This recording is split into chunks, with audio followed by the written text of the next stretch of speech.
Good morning. I hope you had a great Monday yesterday, and I hope today has been awesome so far, and that will continue into this class.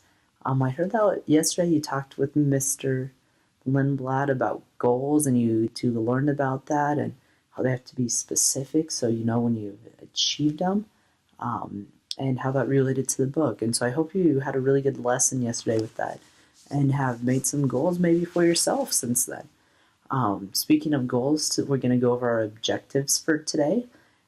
So you can follow along on the screen or on your paper. Our objectives are: you will know the ideal way to react in situations where you want to react with negative behaviors. You will understand the importance of keeping your cool when frustrated in order to make the most of second chances.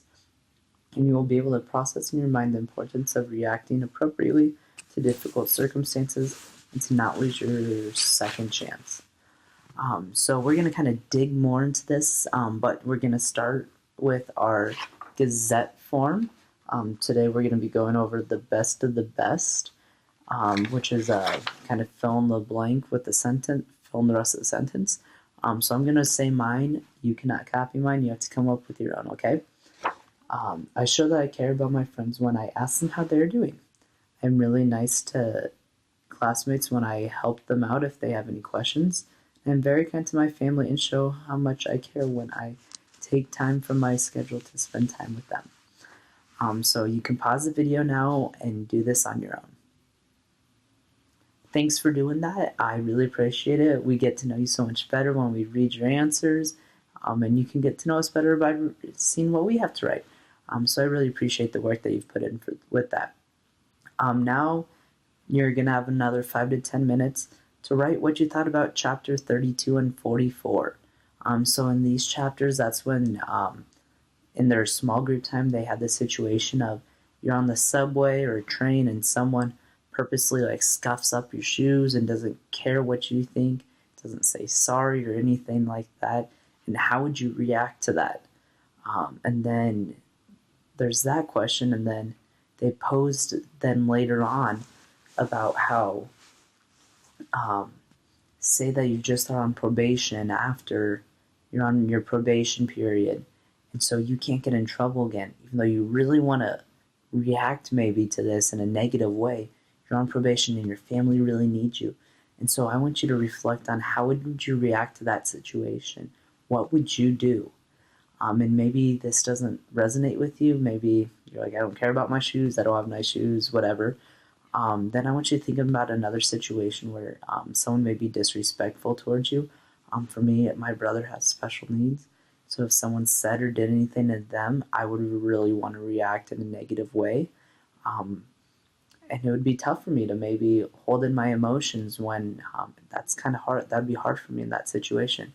So I want you to just spend 5 to 10 minutes writing about this and reflecting on what this would look like for you.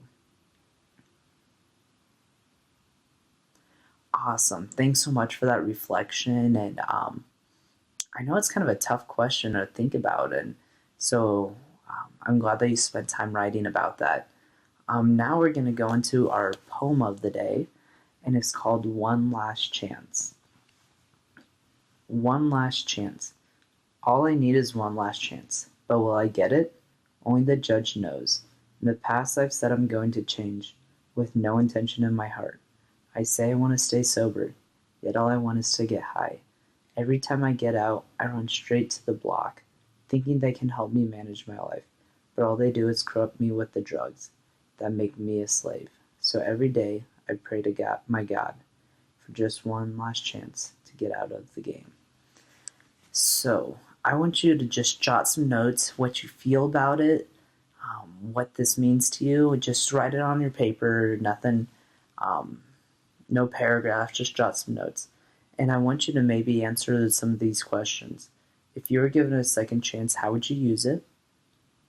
How many extra chances do people deserve? And should it be unlimited if they have said that they have learned their lesson and will change? Because in the poem it mentions how they've, in the past they said they're going to change, but there was no intention in their heart. So maybe think about that. Just think about second chances and what that means to you. So you can pause it, take some notes quickly, but nothing has to be super formal. Awesome. Thanks so much for those notes. I can't wait to read them. I'm sure you have some good insight to that. So all I have left is your assignment for the night, and your assignment is just to finish the rest of the book. Um, you may already finish it, and if you haven't, you want to read it tonight. It's going to be good. It's kind of a crazy ending. I don't want to give anything away, but it's exciting, and it will leave you kind of wanting more. It did for me and Mr. Lindblad when we read it, so we hope it does the same for you. So I'm just going to leave you with this last quote from the book that really struck home with me, and I just want you to think about it maybe the rest of the day, the rest of the week, or something. And that quote is, "Love on the one hand, hate on the other. Which do you stand for? Which do you believe in?" So just think about that the next few days, and how that relates to your life. I hope you have a great day, rest of your day.